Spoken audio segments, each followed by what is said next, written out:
worked. Hey there.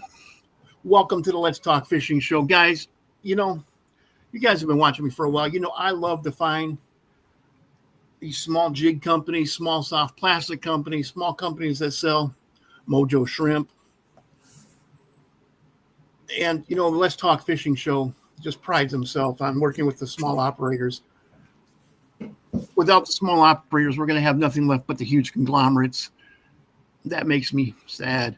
But anyways, welcome to the Let's Talk Fishing video podcast. My name is James, and the Let's Talk Fishing podcast is brought to you Mojo Shrimp, Grant Rods, and 4-7 Lures. But today, I have Kane Atwood from Kane's Jigs. Man, this is so cool. This guy lives close to Danville, Illinois. Man, that was like 3.5 hours from Peru, Illinois, which is where I used to live. Without further ado, how you doing tonight, Kane? Good. How are you, man? I'm doing good. Kane, I just got to tell you, it storms here every day about this time. So if I freeze, you just keep talking, all right? Okay. It might happen. I have a fiber line, but $200 a month, and still, every time it rains, I lose connection. All right. So enough of my hostility. But, man, Kane's Jigs. Man, we were talking today, Kane and I was telling him where I used to fish for smallmouth and streams, and that just got me so excited, thinking about wading through streams this time of the year. Man, why don't you show us? You got one of your smallmouth jigs available? Yeah. I got this. I call that the bow dog. And then I actually don't have one of those. I forgot. I'm sorry, Jay. Oh, that's fine, man. That's fine. They're out in the truck, but yeah, the bucktails. No, I forgot one. I forgot that in the truck. Okay, guys, Kane's Jigs. See that? Kane, did I spell that right, Kane, or is there no apostrophe there? There's no apostrophe on the website, but yeah, you're on the right track for sure. Well, I'm going to change that right now, dude. Because anyway, actually, I'm not really quite selling that bucktail jig yet. I made that color for a dude in town for crappie fishing, actually, old Sammy Blakeney, and then I'm like, man, I think that'd work. It's like a crawdad type pattern, and I just started making it bigger on an 1/8 ounce, like this size head. It's a little bit bigger. Look at that. Hey, guys, one thing I'd like you to look at there. Shoot.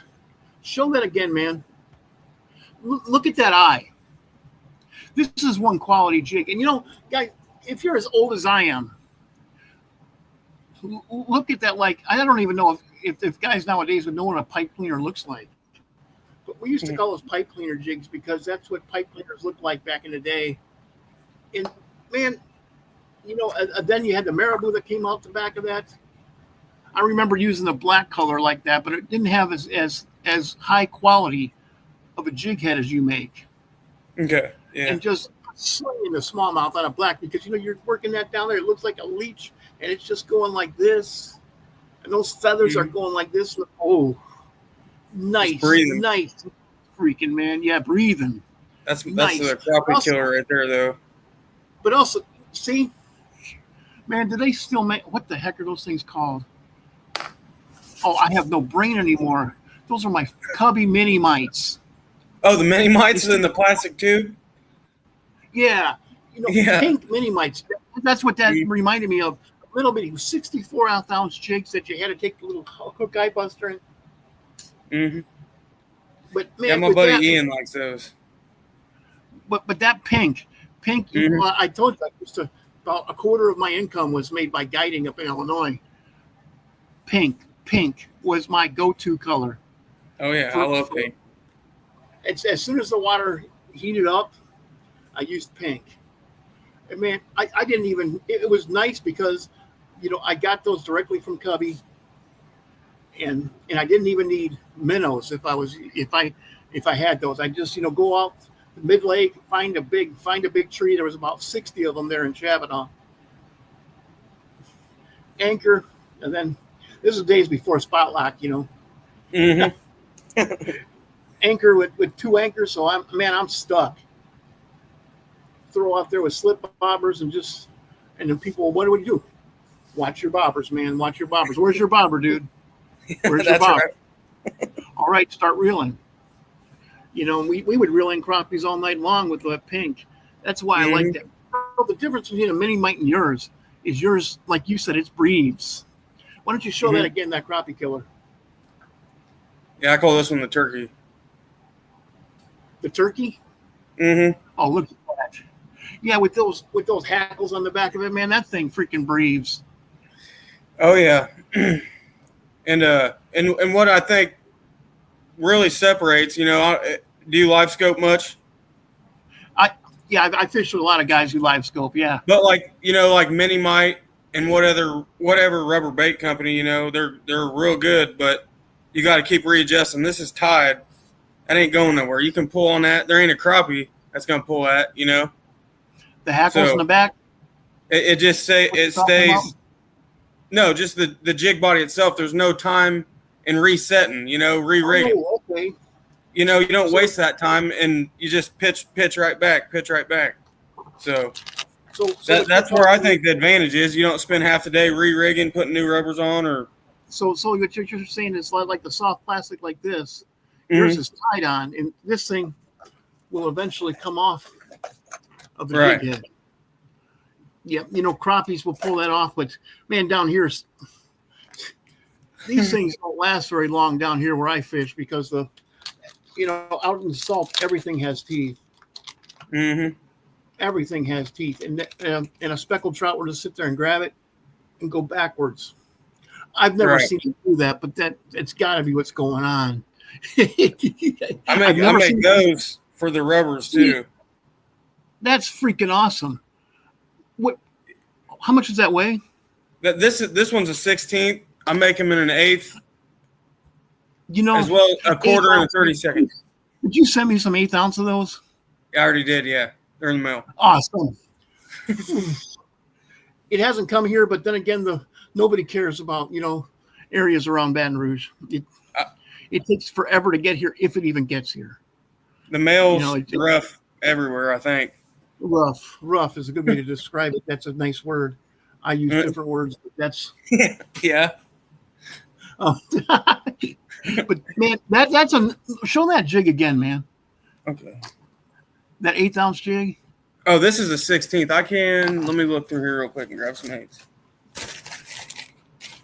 Because an 1/8 ounce jig with a rod like I use, because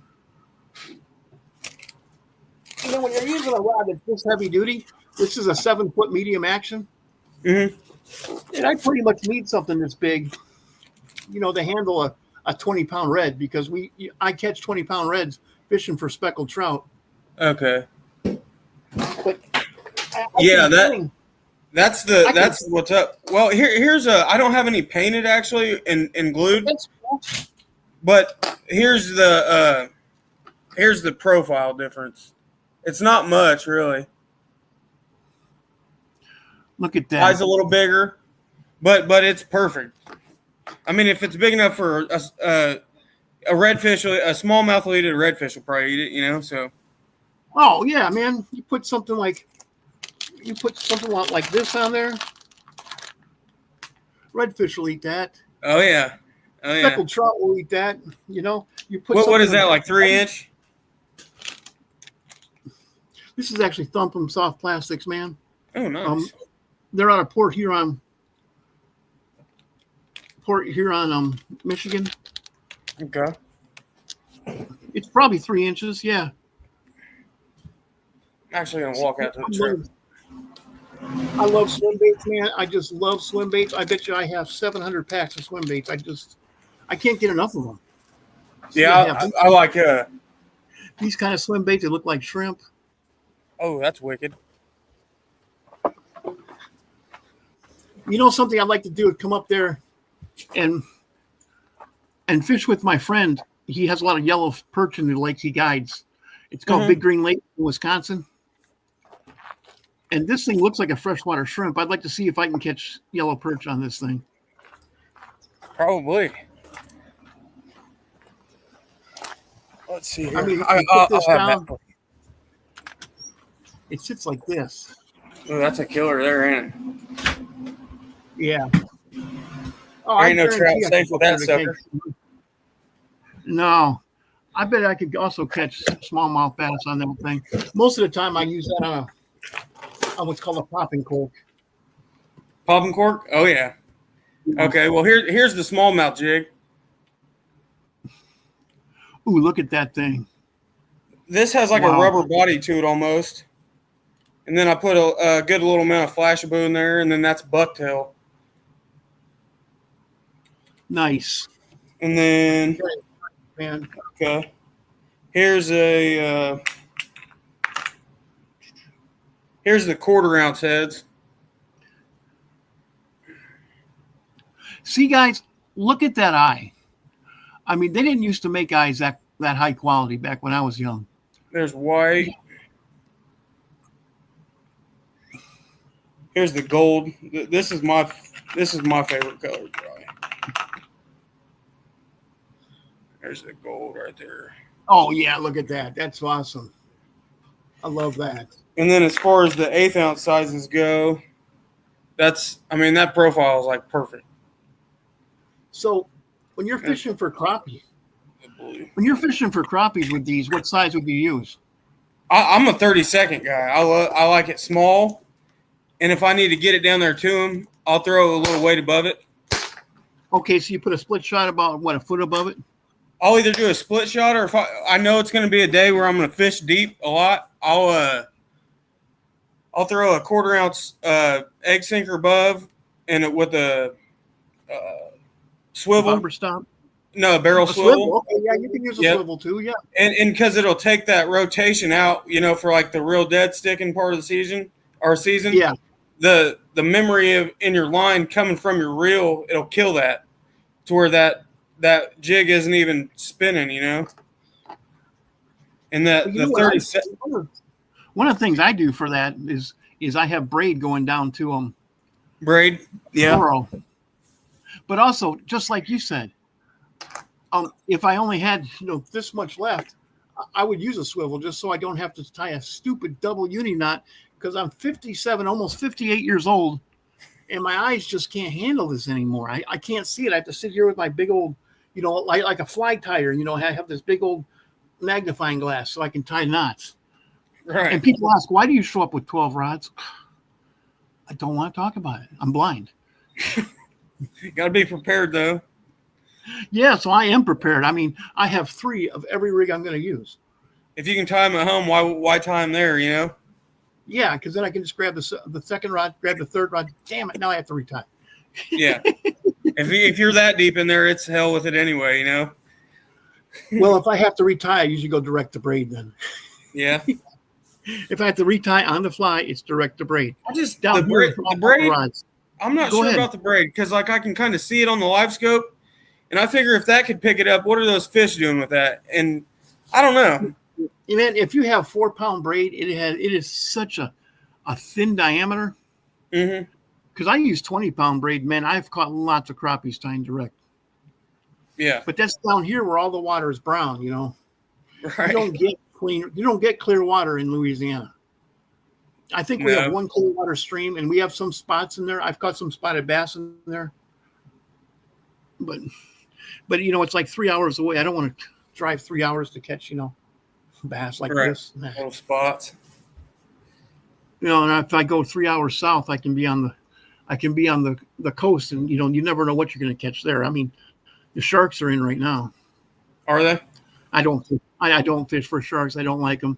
I'll stand right there in the surf when I know they're right there, but because there's trout in there too. So right. There's a reason why the sharks there, huh? Yeah, just a fact of life when you're fishing in the ocean. You don't go in there. That's where the sharks live. It's not where I live. That's right. So, and I have never heard of any surf fishermen getting bitten. But then again, I have bad luck. So, right. I got a couple of my buddies they did some growing up in Florida, and they'd tell me stories and stuff about having whatever tied to their belt. Just stay still. Don't run. Don't Don't tie anything to your belt. If you must keep fish, you can buy these inner tube like things that have sacks that go underneath them, and you can throw your fish right in there. I tell people, if you must keep fish, walk them back to the bank and throw them in the cooler. It's the only way to be 100% safe. Or do what I do, just throw the fish back. And I've had dolphins come up and grab the speckled trout that I've caught. Really? Oh yeah, big old bottlenose dolphin. Yeah. But man, I want to talk about crappies. So in springtime, when they're in shallow water, you're going to be using a 32nd ounce jig underneath a traditional cork with a spring bobber, right? In the spring, it really depends. I mean, I have a jig company, but I was a fisherman before I had a company, Yeah. So I'm usually slip bobber. When they're real shallow, it all depends on the mood, to be honest, and where I'm fishing at. Like if it's springtime at Shelbyville, I probably got an 1/8 ounce, and I'm in the thick brush, and that way I can feel every limb on the way down. If I'm like chasing them out in the open, I'll probably have a 32nd on and just be fishing with like a 12 or a 10 footer. It just depends. So you're sitting there with your 10 footer. You're probably not even using a bobber then, are you? No bobber. I use a bobber a lot this time of year. Yeah, when you have to get down 25 feet, right? Yeah, well, just the profile of the bait, it doesn't get much smaller than a minnow and a hook, Yeah, that's true. I caught a lot of crappies with minnows and hooks. I always had minnows on the boat, always when I was guiding, always. Yeah, you got to give yourself the opportunity. I like opening with the jig, because if they're on the, I'll wear a minnow guy out on a jig, if I got them going. If then biting well, it's just more efficient. It's hook, live well, let's do it again, Yeah. But if it's a minute, that there's times when that's what they're probably going to eat the best, and I'll do what's best, Oh yeah, man! You got one of those 10-foot long rods, and you just. Oh yeah. And that little jig of yours just sitting down there, just quivering. Oh yeah. I just got some couple new ones in the mail today. Here's a 10-footer. What did you get? Show us, man. Show us those. I love to look at rods. They're the brush dauber. It's a 10-footer. Medium. Favorite. Favorite rods. Okay, favorite rods, guys. Favorite USA. Yeah, they just sent me a couple in the mail today, actually. So that's awesome, man. So you got how long are those? I got 2 10-footers and then 2 of them that are 6'8". And then I got a couple 12-footers. Yeah. So what do you use the 6'8" for? The 6'8", when they're like, I like vertical structure the best probably, but when they get tied up in those brush piles or like Lake Shelbyville does the boxes, I like to sit way, and especially like this time of year when they're really, the lakes are just beat up. I'll stay 40 foot away with that 6'8" and cast jigs to them, and then just, kind of bring them back and just let that jig die right over the top of that box and see if I can't get something going. So when you're casting to them, are you using bobbers or are you just? Well, if I'm minnow fishing, probably using a bobber. If not, if I'm fishing with a jig and actually really working the live scope, I won't be using a bobber because I'll get that thing right where I want it. I'll be reeling it stop, trying to really control where that bait's going. Man, have you seen the new monitors they make for the live scope by MBT Marine? They are 24 inches wide. Yeah, I ain't got it like that. I got a 9-incher on my boat. It's insane. I fish with these guys who are like, full-time crappie guides out of Toledo Bend. They have 24 inches, and they're sitting there, okay, that way, 24 feet. Oh, yeah. And see, that's kind of what I do. If I got one at like 24 feet, I'll probably and I got somebody with me, I'll tell them cast at 30. And then we're going to bring it right over its head and then just. It's got a pendulum down, yeah. Yep. Come on. Oh, that is so, I've actually fished for giant bass like that too. when they're up on the drop offs, and they're you got a long point coming down, like on Sam Rayburn's. Come on, and you see it just come off there like a bullet. He goes, please. And I'm doing my best. People, it's cheating. No, man, I have sat there. Oh, good Lord. I have sat there and thrown even at crappies for 30 minutes and not gotten one bite. And we can see the crappies there. They have the perfect outline of a crappie. Mm-hmm. They won't even move. Sometimes. That's one thing I kind of learned with that thing is just target the active fish. If you pitch that thing 4 or 5 times, unless it's a tournament, I guess. I'm not really much of a tournament guy. I think I fished a couple of them, but not I'm enough. not anymore either. But if it's a big one and you really want to try for it, all right. But like if I'm fishing a pile of fish and I throw a jig across the top of it and nothing on the whole pile moves, you might as well just keep it moving, Oh, and I agree with you. As far as the live scope being a cheating thing, see, if you hate technology, you probably got to stand on the bank and get rid of the boat too. The trolling motor's technology. The motor on the back's technology. It's part of the game. I've been fishing since the 1970s. I literally started fishing at 4 years old with my dad. I learned how to read water. I know how to fish without it. Yeah, that's the best. That's why I don't think it's cheating. Because, I went fishing with my nephew. He just bought his first boat, and he's like, Mr. J, it has a 115 on it. I don't have a trolling motor. All I have are two anchors. And I'm like, we're going to go out there and we're going to catch speckled. This was in November. I said, we're going to go out there. We're going to catch speckled trout all day long. And he's like, well, you fish all these guys with live scope. And I don't. Trust me. And he did. And, it took us 15 minutes to find it after we got to where they were at, Mm-hmm. I told him, I have confidence in my ability. I'm not the best fisherman. I never will be. I don't have enough time left. Right. And who cares if I was the best fisherman? I just love doing it. I took him out there and we caught fish without technology. No technology. Not even, like you said, not even a trolling motor. Now, there's something to that, too, in there, though, Jay. Like, I think that's why I've really been enjoying, like, wading a bunch this summer. It's kind of shutting that off, and just going for a walk with a fishing pole, And reading the water. Yeah. Get back to our roots, man. Read the water. Look at the eddies and that deep water getting slack, boom. Oh, yeah. Look for current seams. Look for eddies. Look for drop-offs. Look for rock riffles. Anything that fish can hide in, around, or underneath, in back of, any current breaks.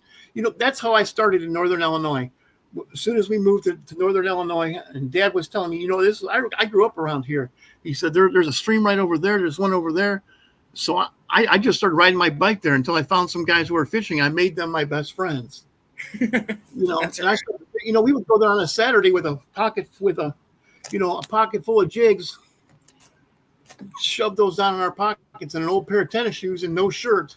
This was the 70s, man. We didn't wear shirts. We were cool. I try not to wear one now. I wasn't fat back then. And I wasn't fat. Oh, I'm afraid not to wear. Down here, you die. With the sun down here, man, you'd be just one big blister. Which when we were talking, you brought up Kickapoo. Yeah. And me and a real good buddy of mine, that was our spot. We'd get dropped off at Kickapoo and we'd fish till dark, Because you've been there. There's so many lakes and you just so many lakes and so many little streams and there were so many deer. I was there probably back in like 1998 or something. I hunted there a couple times back in the 90s.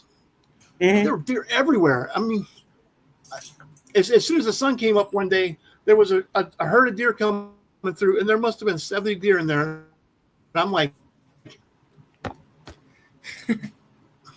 oh yeah, that's a honey what do I do? But man, we're talking about fishing here, so yeah, there are so many little lakes. that's coal mining area, man. It's just so many lakes, so many streams. Oh yeah. Wow. What you live in a cool place, you know. You got to get up there to Kankakee sometime. I was actually looking that up. Homework on Facebook. Find out where. Is that like boatable? The Kankakee. Yeah. Can you put a boat on that? Or? In some places. In some places you can. What about I never put a boat on it. That spot that we talked about today? Is that spot? Moments? The town that you told? Yeah. Moments. I talked about Moments. I have never boated there. I have a lot of friends who fish there. I was trying to think up their names. I could not remember their names. I'm getting old, dude. But I have been there several times, and I always waited. Okay. There's a dam there that you can wade and back up. There's islands and stuff, all kinds of. Okay. But I would definitely, do your homework before you go there. Yeah, because I was looking at it. I didn't have to do my homework. What were you looking at? I was kind of looking at Google Earth, and I found like a boat ramp. Oh, no. Google Earth. Okay. Yeah.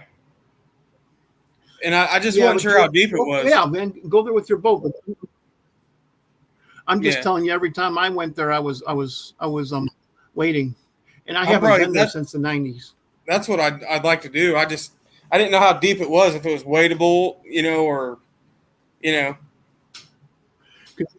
The Kankakee comes together with, I believe it's the Des Plaines River, okay. And they make the Illinois. Oh, okay. And I definitely have caught a lot of smallmouth bass in the Illinois. Most people don't know that the Illinois River is full of smallmouth bass too. Right. But I lived, a mile away from two different boat ramps on the Illinois. So I think the Illinois kind of got lousy with the Asian carp. Actually, they're catching bigger saugers in there around the town of Peru than they ever have.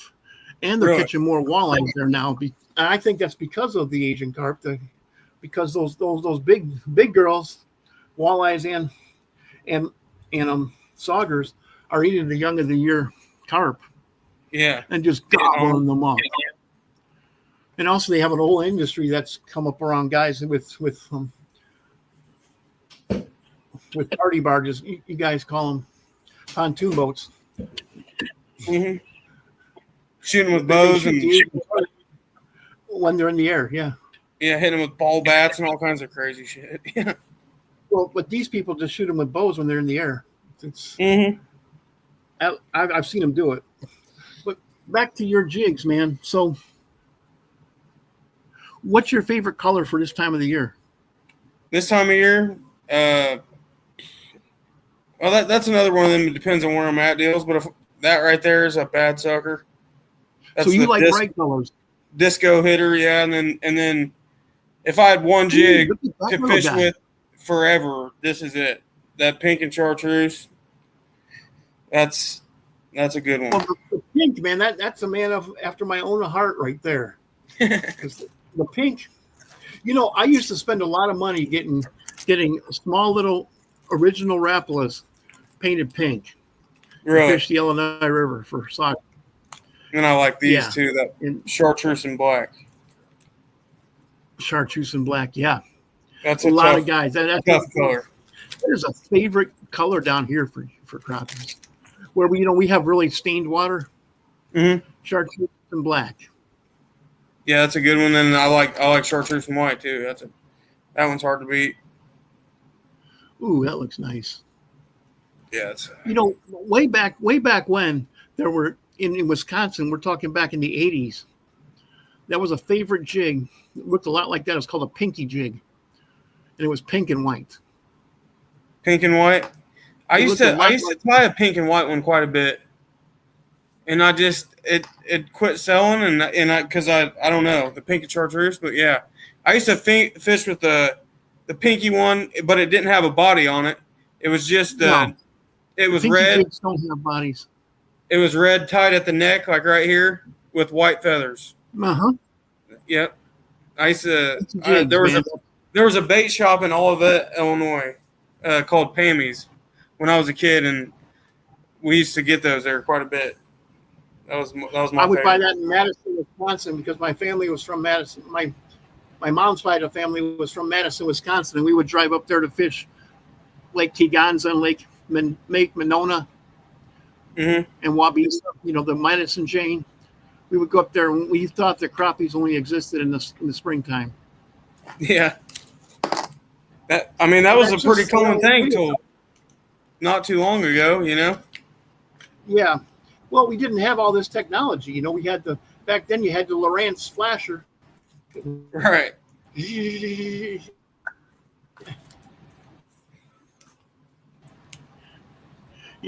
And everybody didn't have a 250 horse motor. Uh-oh. I lost you there, Lane or Kane. You still here? Yes, sir. You got me? Can you hear me? I can hear you. Can you hear me? Uh-oh. Kane? Hello? Yeah, I got you. All right. Yeah, I can hear you. So guys, check out canesjigs.com in the lower left. Check it out, man. These are some quality jigs made by Kane Atwood right here. You tie those in your own house, don't you? Oh, yeah. The whole deal. So he ties them. Yeah, see, he's got his man cave right here that he ties his jigs. Help out these kind of operators, guys. You get yourself some quality stuff, and you're helping a small company, which, man, that's been my soapbox since I've had. About the only big company I deal with is Shimano, because they make such darn good reels. They're hard to beat, ain't they? Yeah, I also like Daiwa, but Daiwa just got too big for their britches. I don't deal with them anymore. They make fantastic reels. That's what I got Shimano's on all my stuff. Oh, I love Shimano's, man. I love Shimano's. I got one right here I haven't even put line on yet. Oh, it's all tangled up with all kinds of stuff. There. Ooh, baitcaster. Yeah, that's a beautiful little reel right there. I actually sat on this thing and broke it, but yeah, the Sienna. The Sienna? Yeah, they're cheap. I like the Stratix, man. It's super cheap, and go pull in some crappies.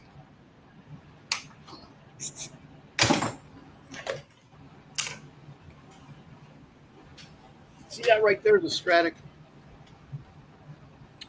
There we go. What's that? That's 3,500. Not 2,500. 25. That little bitty reel right there. Yeah, people ask me how I can catch 20 pounds right with that. And I think, come on, man. You just got to know how to control a fish. It takes a lot of practice. But man, we're getting to be about 35 after. Do you have any shout outs you'd like to do? Any thank yous to any organizations, companies, people who helped you along the way? Yeah, I'd like to shout out Fish USA that just sent me the rods in the mail. I'd like to shout you out, Jay. I appreciate you having me. I'd like to give Fish USA a little love too for, taking me on. I appreciate that. We do. And then I got Adams Outdoors in Indianapolis, Hunter's Haven. Got a couple. There's the bait shop here in Danville, the Off 150. So I'd like to shout them out. What's that? Some of them I'm missing some of them, but I'm just, old glass shop in Paris. Yep. So, and then everybody that messages me personally, and we do the canesjigs.com or the custom stuff on Facebook. Anybody that's custom too. Yeah, if you message me, if you message me, whatever. Hey, I want this, and this. I'll send you. I'll try to make it happen the best I can for sure. That's a good point there, guys. Don't forget that, man. This guy will make you custom jigs. Custom jigs, man. That's what we need is custom jigs. Thank you very much, Kane. Also, thank you for shouting me out. But also remember, buddy, I can't do this podcast without people like you. Yes, sir. Just like I wrote you up, man. Dedicated fisherman, and man, I just there need to be more of us. Yes, sir. I appreciate you, Jay. I appreciate you too. But hey, guys, it's getting to be 35 after the hour. I'm gonna have to. I'm very upset about this, but I have to stop these about 35 after the hour so I can put them on Facebook. But anyways, Okay. I'd like everybody for tuning in. Guys, it's going to be freaking beastly hot this weekend, but still get out there. Just be careful when you're out there when it's 110 degrees outside. Because remember, that can kill you. It can kill you. But also remember, make those memories. Make those memories. Don't wait till you're older to start fishing. I mean, I'm glad I didn't because now my body's so broken I can't do it like I used to when I was younger. But I have all those memories. So anyways, man, thank you for tuning in to Let's Talk Fishing Podcast. I love all you guys, man. I podcast because I love the podcast. I love the fish. So freaking awesome weekend. Appreciate you, Jay. Thank you. Thank you, buddy. Stick